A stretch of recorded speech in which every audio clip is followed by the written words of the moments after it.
सुवधेधाय पद्र इन्द्रजेषा अस्माम् अवन्तु देवाः।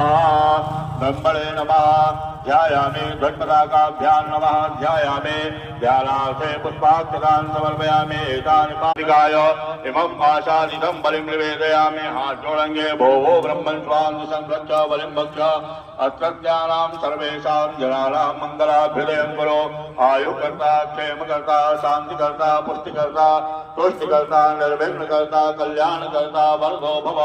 अनेन पूजन पूर्वक बलिदानेन ब्रह्माद्या वाक्कर्षाधिष्ठात्रदेवताः प्रीयन्तां नमः।